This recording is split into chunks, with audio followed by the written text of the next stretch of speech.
जय हिंद, वंदे मातरम। दोस्तों, मैं राष्ट्रहित और जन कल्याण के लिए जागरूक का वीडियो, अवेयरनेस वीडियो बनाता हूं। मेरा बिल्कुल भी मकसद नहीं है कि किसी को मैं हट करूं। आज हम बात करेंगे कि ऐसी समाज के बारे में, ऐसी बिरादरी के बारे में जिन्होंने हिंदू धर्म का जड़ रखा। ये कहना गलत नहीं होगा कि उन्होंने हिंदू धर्म की स्थापना की। जी हां, मैं बात कर रहा हूं ब्राह्मण समाज के बारे में। असल ब्राह्मण वो है जो ये जानता है कि असल ज्ञान जो है उनकी विनम्रता में छुपी है। असली शक्ति जो है उनकी करुणा में निहित है और असली महानता जो है उनकी सेवा में निहित है। वैसे तो मैं तथाकथित ओबीसी समाज से बिलोंग करता हूं। इसको तथाकथित इसलिए कर रहा हूं कि किसी ने नाम दे दिया और वो ओबीसी पड़ गया। चूंकि मैं ये मानता हूं कि इंसान कर्म से महान होता है, जन्म से नहीं, और यही परम सत्य है। मुझे नहीं पता कि आपका जो संबंध है ब्राह्मणों के साथ कैसा है, परंतु मेरा जो संबंध है उनके साथ बहुत अच्छा है। मैंने उनको निजी रूप से, पर्सनल तौर पे उनको जानता हूं। कॉमन होता है उनमें तीन चीज बहुत कॉमन होता है। पहला विनम्रता, दूसरा मृदुभाषी और तीसरा ज्ञान। इन तीनों का बेजोड़ संगम होता है। दोस्तों, मैं बात करूं यदि आबादी की, तो भारत की कुल आबादी में से मात्र 5% से भी कम इनकी आबादी है।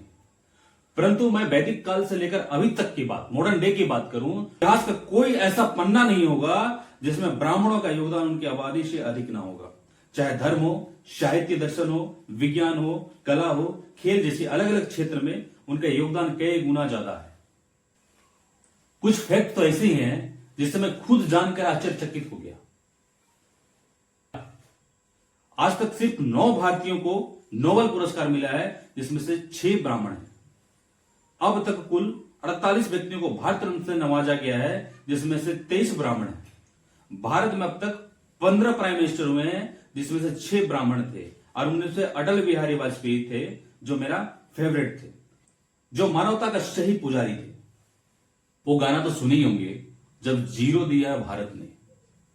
भारत को जीरो देने वाला वो आर्यभट्ट कौन था? वो भी एक ब्राह्मण था।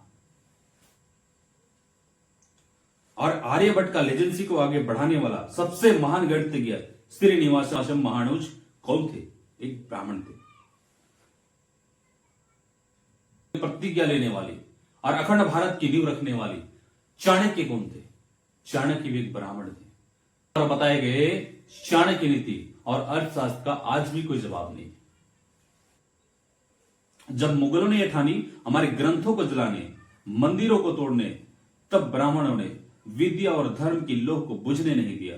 अपने प्राणों की आहुति देकर भी अपनी धर्म की जड़ को हिलने नहीं दी। उनके त्याग, तप और संकल्प ने सनातन धर्म की रक्षा की। मुगल साम्राज्य के चुल्ले हिलाने वाली पेशवा बाजीराव बल्लाड़ ने 41 युद्ध लड़े और उनमें से एक भी नहीं हारे। वो पेशवा बाजीराव बल्लाड़ एक ब्राह्मण थे। 1857 में भी अंग्रेजों के खिलाफ युद्ध का बिगुल बजाने वाले क्रांतिकारी भी ब्राह्मण ही थे। मंगल पांडे, नाना साहब, रानी लक्ष्मीबाई, तात्या टोपे को कौन भूल सकता है, जिन्होंने क्रांतिकारी का लौह सुलगा दी। इन सभी ब्राह्मणों का बलिदान इतिहास में आज भी अमर है। भारत के स्वतंत्र आंदोलन में क्रांतिकारी के रूप में बाल गंगाधर तिलक, चंद्रशेखर आजाद, राजगुरु, सावरकर, सुखदेव जैसे ब्राह्मणों ने अपनी बुद्धि और बल से अंग्रेजों की नींद उड़ाकर रख दी थी। यहां तक कि महात्मा गांधी के गुरु गोपाल कृष्ण गोखले भी ब्राह्मण थे। याद कीजिए इतिहास के पन्नों को, जहां पे बिरबल और तेनाली रमन ने अपनी चतुराई से कितने भारतीयों के चेहरा पे मुस्कान लेकर आई थी। वो भी एक ब्राह्मण थे। आधुनिक भारत की बात करें तो भारत में 3 चीज बहुत पॉपुलर है: क्रिकेट, एंटरटेनमेंट और राजनीति।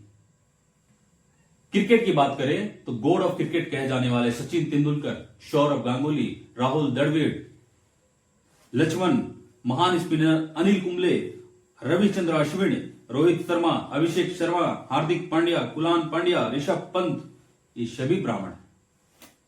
अब मनोरंजन की दुनिया को भी देख लीजिए।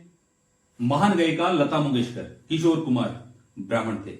अजय देवगन, पंकज त्रिपाठी, मनोज वाजपेयी, दीपिका पादुकोण, आलिया भट्ट, रणवीर कपूर, ऋषि कपूर, ये सभी ब्राह्मण हैं। राजनीति में भी योगी जी, अरुण जेटली, लाल कृष्ण अडवाणी, ये सभी ब्राह्मण हैं। जॉब की बात करें तो भारत की उच्चतम जॉब में लगभग 60 से 80% लोग ब्राह्मण हैं, चाहे वो आईएएस हो या आईपीएस की जॉब हो। बिजनेस की बात करें तो दुनिया की दो सबसे बड़ी कंपनी गूगल और माइक्रोसॉफ्ट को चलाने वाले सत्य नडेला और सुंदर पिचाई भी ब्राह्मण हैं। इन्फोसिस के फाउंडर नारायण मूर्ति और पेटीएम के फाउंडर विजय शेखर ये भी ब्राह्मण है। आश्चर्य की बात है कि 5% से भी कम होने के बावजूद इन सभी क्षेत्रों में इनका योगदान इतना बड़ा है। जी हां दोस्तों, ब्राह्मणों से सीखने योग्य बातें हैं कि इनके अंदर विनम्रता, ज्ञान और मृदुभाषी इन तीनों का संगम बेजोड़ है। तो ये रहा दोस्तों ब्राह्मण का महान योगदान और इनका त्याग का भूमिका। अब मैं 4 लाइन मेरे ब्राह्मण मित्र और मानवीय के बारे में बताना चाहता हूं कि ये काम आपको और आपके पूर्वजों को यदि आप नहीं किए होते तो आज हमारा भारत और हिंदुत्व पूरे विश्व में बोलता।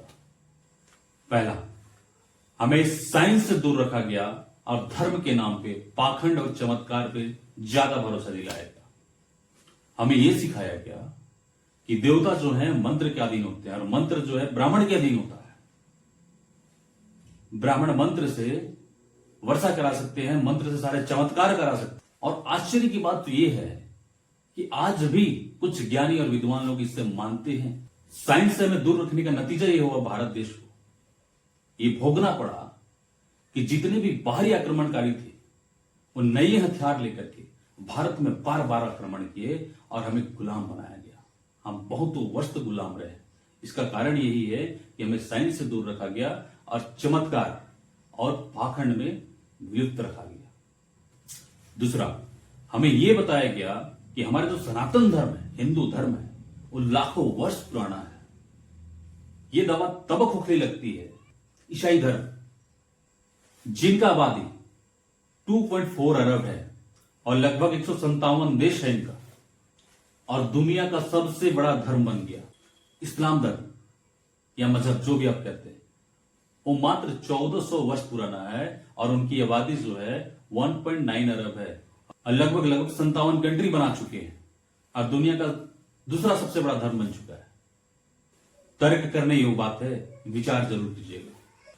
तीसरा, आपकी सबसे बड़ी गलती में से एक, रामायण जैसे महाकाव्य की रचना करने वाले जहां पे राम ने शबरी के जूठे बेर खाए, केवट को अपने बराबर में बैठाया और प्रजा के लिए माता सीता से अग्नि परीक्षा ली और प्रजा के लिए ही गर्भवती महिला प्रिय पत्नी को वनवास दे दिया। ऐसे महान तपस्वी राजा, ऐसा बलिदानी राजा और राम राज्य की महिमा का गुणगान करने वाले ब्राह्मण अपने सत्ता का दुरुपयोग करके हमें जानवरों से प्रेम करना तो सिखा दिया, परंतु एक इंसान को वैश्य और क्षुद्र बनाकर अब उसको जानवरों से बदतर जिंदगी दी, उसको बारंबार अपमान किया और हिंदुत्व को खंडित करने का महापाप किया।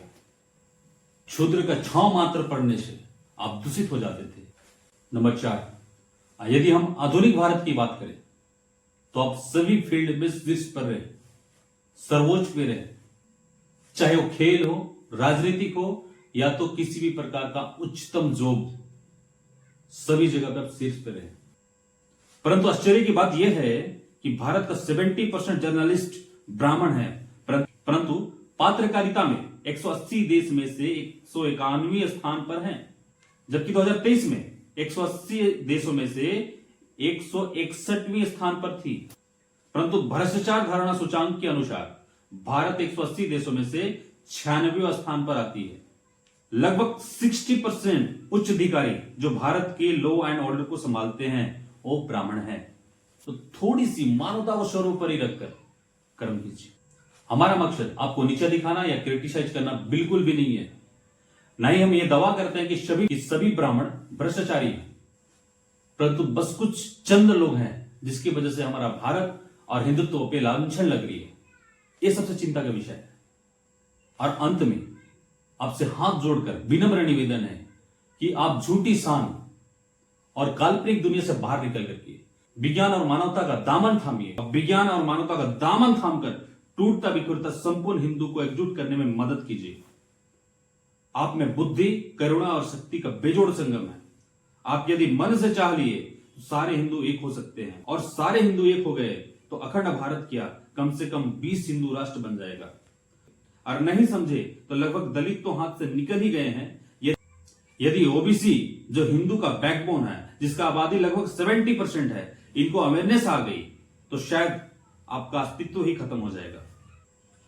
हमने तो मानवता और हिंदुत्व के लिए अपना कदम बढ़ा चुका है। अब आपकी बारी है।